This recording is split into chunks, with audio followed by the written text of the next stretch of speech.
All right, everybody, welcome back to PUSH511 Radio. This time we are fortunate enough to have our first guest on the show here. No pressure. Our in-house nutritionist, Karen Apollony. How are you today? I'm well. How are you? I'm fantastic. So, before we dive into the nuts and bolts of this thing, why don't you just start by just telling us a little bit about yourself, how you ended up here, and we'll just go from there. Okay, sweet. So, my name is Karen. I am born and raised in Baltimore. How did I end up at PUSH? So it was actually through another sport that I wanted to train for, and I was just kind of getting bored with my gym routine. Someone had recommended that I give CrossFit a try, so I did some research. PUSH, stood out to me, and I quickly fell in love with it. And it's kind of funny because CrossFit kind of took the spotlight, and the sport that I was originally training for kind of faded into the background and is more of like a side thing now, and CrossFit is like the main course. What sport was that? Stand-up paddling. So I was prepping for a race that they have every year in August called Sea Paddle. Very cool. It is the equivalent of a marathon on the water. It goes around Manhattan. So it's a really cool race. It's really tough, obviously because of the length, but also because of the water conditions. There are a lot of waterways that converge at certain points. So they have like one specific part of the course that's called like Hell's Pass or something like that. Yeah. So it's a really difficult race, and that's what I was training for. And I still have yet to complete that race. It got put to the sidelines as soon as I started CrossFit. So when is that race? In August every year. I still have friends who do it every single year. Actually, this is about the time of year where I'll start expecting texts from them asking. I still really want to do it. It's one of those things that obviously you have to train well in advance for. And Sure. This race in particular, you have to raise a certain amount of money for. It all goes towards Very autism cool. research. But it's tough on the East Coast, obviously, because we have winter. And so you kind of have to train around that a little bit. And that's always tough. But So do you want to put it out there right now that you're going to do it next year so we can all hold you to it? Yeah, next year would be reasonable. So I'm pretty sure that the cutoff, actually last year it was good that I didn't do it. I thought about it. They actually only let, I think, a quarter of the participants out on the water who had registered because the conditions were so dangerous that day. There was Gotcha. a storm passing through, but yeah, next year. Maybe next year. Maybe next year. That's great. So PUSH was your first CrossFit gym? No, actually it wasn't. So I had a really bad experience with CrossFit about I want to say 3 years before I came to PUSH. I found them via Groupon. I stopped in for their foundations course, which was 2 1-hour sessions, I think. And I was recovering from a shoulder injury at the time.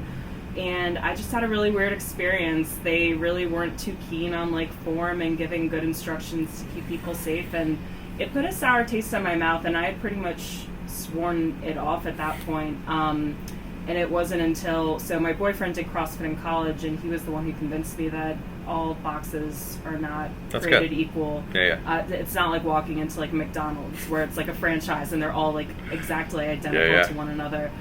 So he kind of pointed me in the direction of things to look out for, focus on proper form and safety and community and things like that. And that's very cool.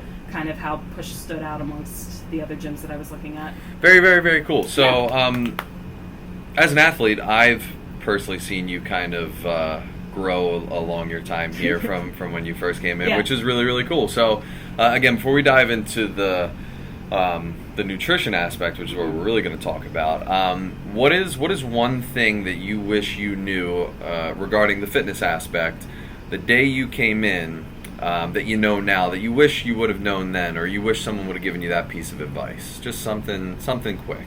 One thing I wish I think I did know this when I walked in. It's difficult to practice it consistently. It's just, keep your ego checked at the door.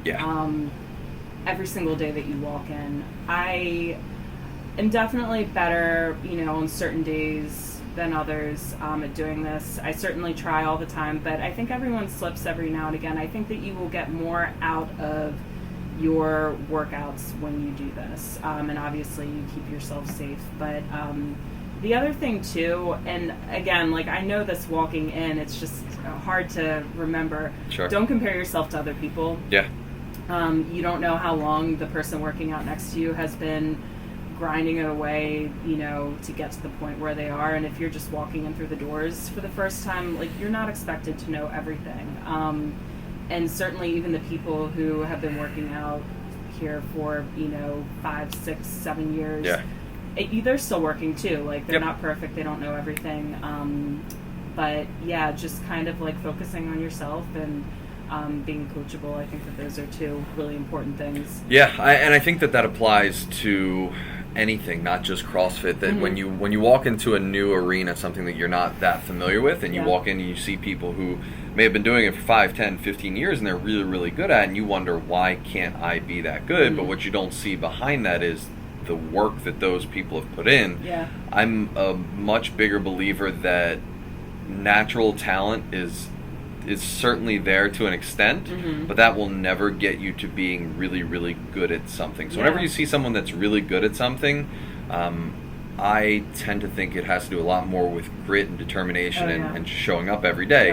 And I think it's tough to see the forest through the trees sometimes and kind of see that what goes on there. And I think that that's one of the reasons too why it's really good and important to get to know those athletes and to work with them, because they, you know, everyone here, regardless of how long that they've been chipping away at this, like everyone remembers what it feels like or what it felt like walking in through the doors for the very first time. And if you kind of get to know the athlete working out next to you, you can learn a lot about like what were the things that helped them get to the point that they are. You know, I just think that there's so much that you can learn, just like obviously from your coaches, but then also the people that you work out with every day. Yeah, no, I agree completely. It's always a good thing to ask questions, especially. I remember when I first walked in here, I did a quick workout that one of the coaches put together, and some people that had already done a workout came in and joined me and completely put me in the dirt. I didn't understand how you could do a workout and then come do another workout, and I was fresh and still got beat. Like it was really, really bad. There's a few holdovers here from when I first joined. Coach Sam would be a good one. Don't worry, he'll be on here too. I'm sure he'll talk all about that. But yeah, it's when you first walk in here, there's a lot going on. So take a breath, take a step back, and just like you said, listen, learn, ask questions, be coachable. Yeah. So let's chat about nutrition a little bit. So. What was nutrition like for you growing up? Were you like me and mostly everybody else I know, where the McDonald's Happy Meal was a regular occurrence, or was there more in your household geared towards healthy, conscious eating? Absolutely not. So my diet was crap growing up. So for those who don't know, my family's Greek, so we eat our feelings. It's definitely like every stereotype in my big fat Greek wedding is like totally true. Like, oh, you had a bad day, like you've already eaten, well here, have another meal. So that's kind of the household I grew up in. Actually, when I was much younger, I was a super picky eater. I hated everything. Like, and it's funny because I literally will eat anything now, but even the foods that picky eaters liked, I hated. Like, I hated bread, I hated sandwiches, I hated cheese and macaroni and cheese and like everything. Like I literally ate nothing. And even as my, I guess, like childhood palate like expanded, our household was just full of a lot of processed crap, you know, the stuff that's convenient. And, you know, to no fault to my parents or anything, but they just, you know, they didn't know any better. And you don't know what you don't know. Yeah, exactly. Yeah. And so that's kind of the household that we grew up in. And even as they kind of like caught on to certain things, like diabetes runs on my mother's side of my family and heart disease runs on my father's side. So there were certain things that they would watch out for, like salt and sugar and all of that. But even like the decisions that guided, like, okay, well, let's take soda out. Like, we'll replace it with Diet Coke. It's fine. Like, drink as much of it as you want. So I was pretty much on my own, and the internet definitely was not anything like it is today in terms of finding information. So I kind of was left to sort of figure it out on my own, and kind of led me down some, you know, like to make some really like poor decisions in terms of diet. So. No, I can certainly relate there. I mean, I grew up on a healthy diet of pasta, and pasta. Just sugared cereals in the morning. Now, looking back, I do think that whether intentional or unintentional, my mom enjoyed cooking, so I would always get a good home cooked meal with veggies and meat and potatoes. But outside of that, the nutrition choices, it just wasn't as you don't know what you don't know again. So it was just. So I think I had it better than most, but the thing like soda, juice drinks, like which when good in small occasions, but not every day, like you said. As soon as you get home, whatever you want, as much as you want of it. So yeah, that's very similar to what my household was like. Yeah. Some home cooked meals at night, but then the rest of the day was like a free for all. So. 100%, yeah. Pasta still holds a special place for me. Yeah, I had a quick side. I had a buddy of mine who was Greek growing up, and every time I went to his house, his mom was basically, "Oh, how are you? I just made a fresh turkey. Would you like a fresh turkey?" Like, no, Miss Kokoris, thank you, but that's pretty much how it goes. I'm okay right now. Yep. So, since you've come to CrossFit and PUSH511, you've really kind of dove into that. I know you joined up and have your certification through Healthy Steps Nutrition. You have your Precision Nutrition certification now. Precision level 1 and working on level 2, which will be done in October. Oh, very cool. Very cool. So what made you have an interest in nutrition when you got in here, and then how has you making those nutritious changes affected your life inside the gym, outside the gym, all around? Yeah, so I mean, my interest in nutrition definitely preceded CrossFit and Push. Like I said, growing up, it was kind of just like figuring that out as I went, and I really didn't have any athletic background until after college.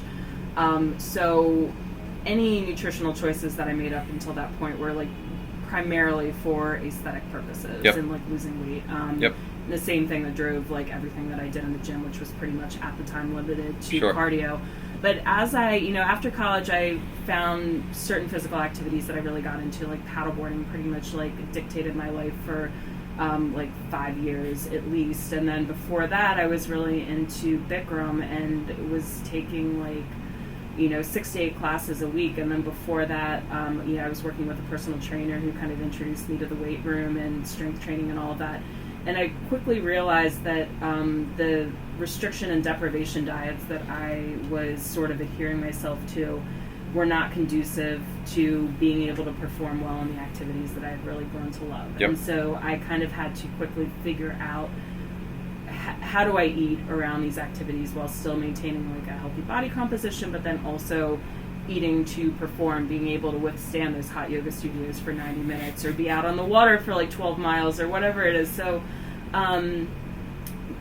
I really started like kind of delving into nutrition beyond like what is going to allow me to lose weight the quickest. And I kind of experimented with a few things. Like I was vegetarian through college, I was vegan for a year after, but really like everything always comes back to eating a balanced, minimally processed diet, regardless of like, what you're doing in terms of like meat consumption or macro breakdown or any of that other stuff. And so I, for a long time, wanted to get into fitness and nutrition. It just was kind of like a question of like how that fit in to my life, and the stars kind of aligned just perfectly. Like I was out of the last like 9-to-5 job that I had due to layoffs, and it just kind of helped synced up with the time that Push was starting its nutrition program. So that was kind of the time that I came on board. And really the main reason that I wanted to do it is just like, if I can save anyone like even a fraction of the grief that I experienced through all of the trial and error with my own nutrition decisions, then that's something that I really enjoy, because as you know, there's just so much information out there now, especially.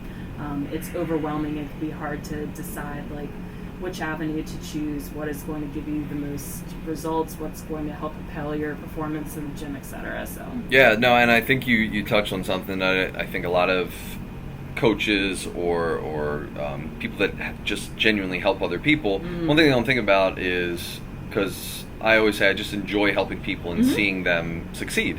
One thing you don't think about is the other part of that is I went through a lot of stuff that I don't want to see anyone else have to go through. So allow my trial and error to help act as a guide to help other people to not have to lift weights that are too heavy for them too soon and move like garbage and take 3 or 4 years to figure all that out before you understand the deeper parts. But not talking about anybody in particular, but listen to your coaches, people. Yes, our motives are pure. Yes, and coaches listen to their coaches as well. Like coaches have coaches. Whoever that is, wherever they get that from, just know that coaches have coaches as well. Fitness, nutrition, the whole nine. So how has your nutrition helped you in the gym? Because again, I've seen you over a little bit of time now, and I can even just see not only just the performance changes, just the physical changes. Like, how has that helped you in the gym and outside the gym? Yeah, so I mean, in the gym, I think it's like easier to kind of summarize. Like, obviously, you come in on a good day, or after a good day of eating and hydrating properly and sleeping well and all of that. And if you compare that to a day where maybe you've gone out for drinks the night before, you're like short on sleep, which was me last week. Like, it just is a really good reminder of like, this is what I felt like all of the time before like I started to dial this in. And I don't know, you can just kind of see it you can feel it in the movements that you perform in the gym, whether it's like a lift or for me, like it's always the endurance-y type stuff or the body movements that I feel the most, and there's differences between like eating well and sleeping well and hydrating well, and then the opposite of not doing those things well. So I track all of my workouts and movements and weights through Beyond the Whiteboard, and you can definitely see like progress over time.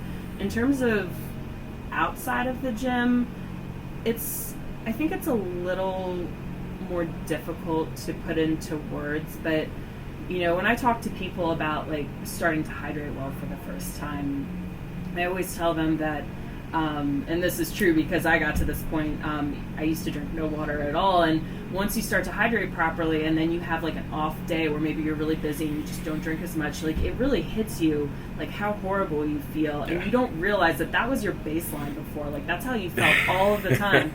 And so it's the same with like eating well. If you find like a good routine that works for you and you're nourishing your body properly and you're doing that consistently, and then maybe like one day you just have an off day, maybe you indulge a little bit because like you're celebrating something special, and there's nothing wrong with that, but like you do feel it, and it's just crazy to think that it's like, okay, this is like how I felt all of the time before, but I just kind of accepted it as the status quo. So I don't know, it helps in so many different respects. It helps in terms of like how you think and like your energy levels throughout the day and just how you feel about yourself.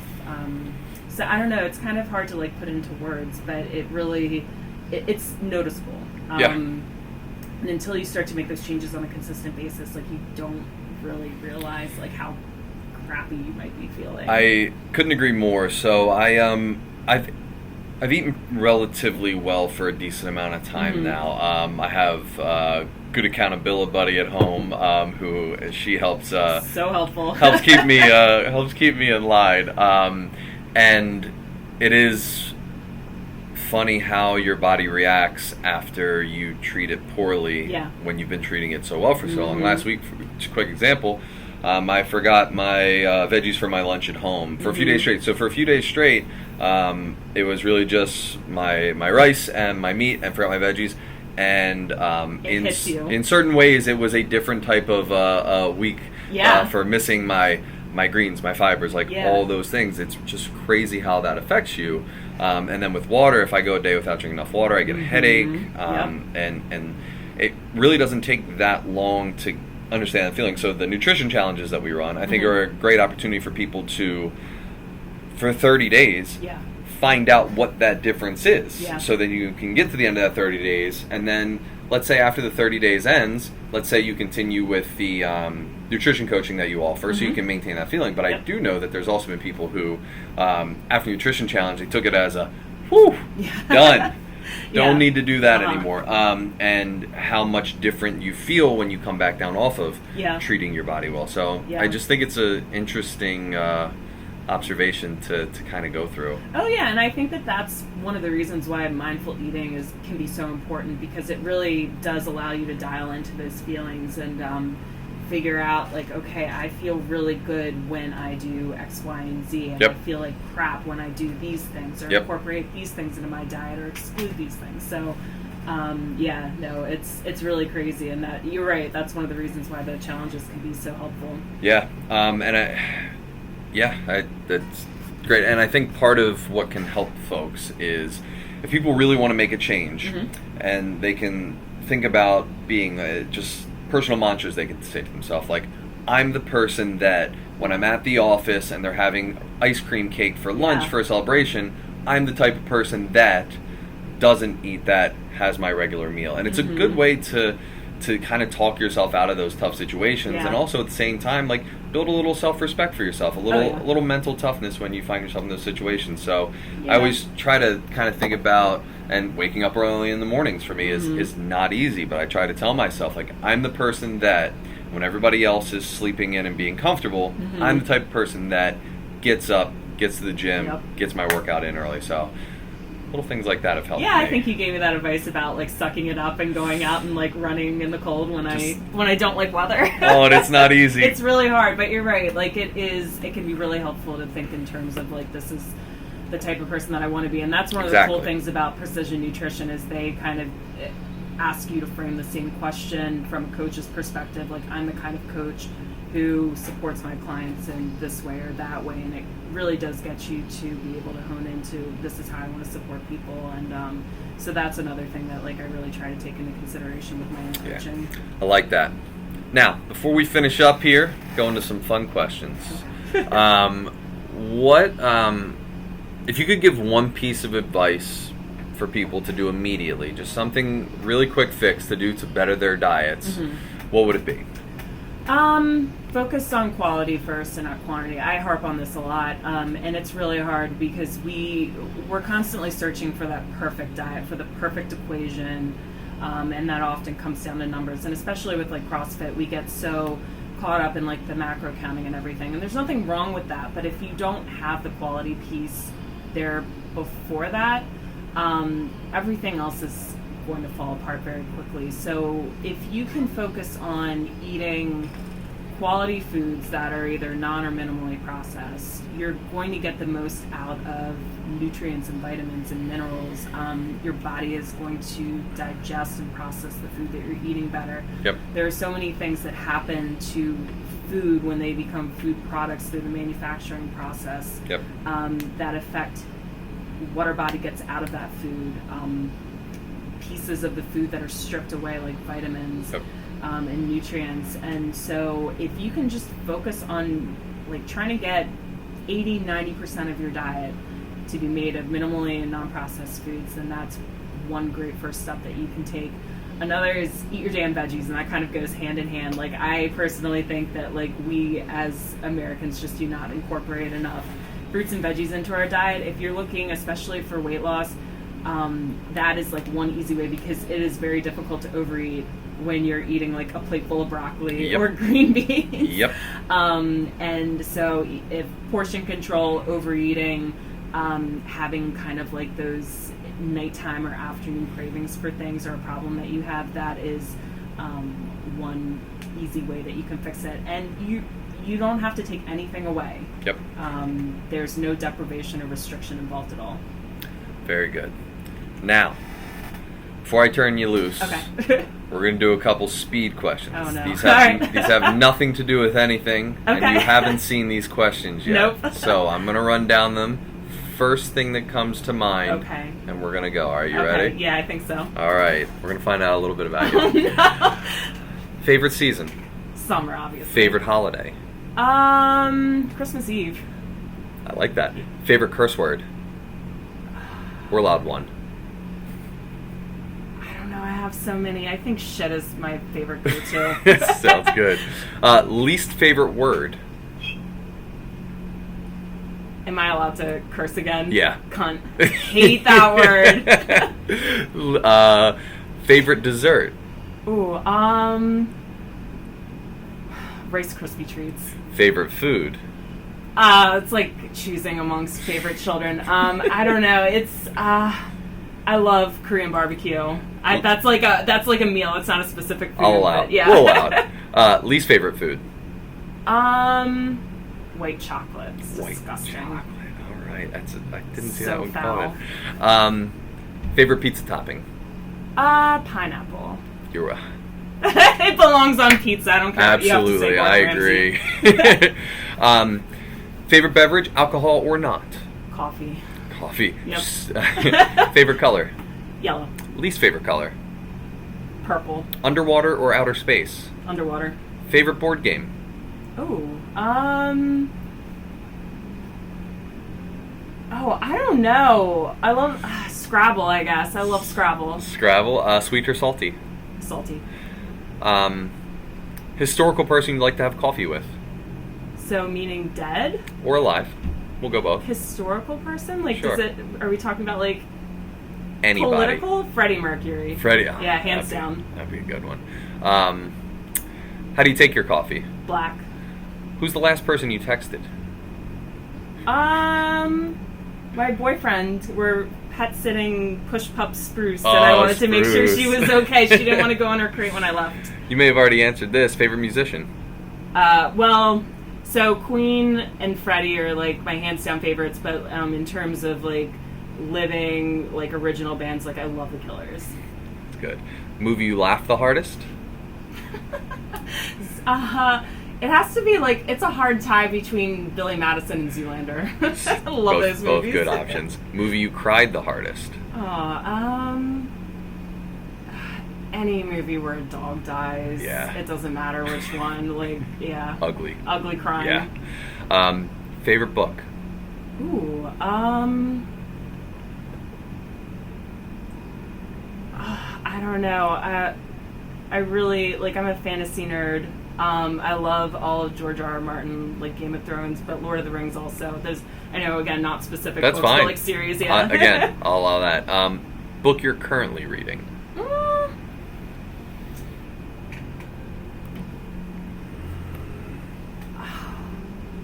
I don't know if I'm currently reading like any books that aren't like work and push related. No, that's fine. Oh, that's fine. That's so, fine, yeah. So I'm rereading and repicking information from this book called Building Your Story Brand, Yep. and it kind of deals with like marketing and all that kind of stuff. Very but cool. Typically, what I read a lot of like biographies and nonfiction, but also love my fantasy. So Me too. I know former coach Aaron also has yes, we've had many has discussions. a soft spot for that. Yes. Absolutely. Before we close up, where can people find you, social media, and how can they get in touch with you here if they want to dive into the nutrition program? Yeah, so if folks want to, talk about nutrition, you can either go onto the PUSH website, PUSH511.com. There is a navigation bar up at the top. You can click on the nutrition piece of it and learn a little bit more. If you want to get in touch with me specifically, my email address is Karen@push511.com. Unless I'm dealing with Push's Instagram account, I'm not on Instagram very much, but I am on Facebook, and you are more than welcome to message me through there. And yeah, I think email, definitely the best way. Give me a call or an email, and we'll get you set up and in the gym and talk about what Push has to offer. Perfect. Yeah. Karen? Thank you. Not bad. First one. Thanks. I hope I set the bar high. No, it's going to be great. Coach Sam's probably going to be next. Oh, man. So we'll have more That's coming gonna be a along good your one. way. Yeah, it's going to be a little weird. All right, guys. That's as good a place as any. Thanks, Karen. Bye. Thank you.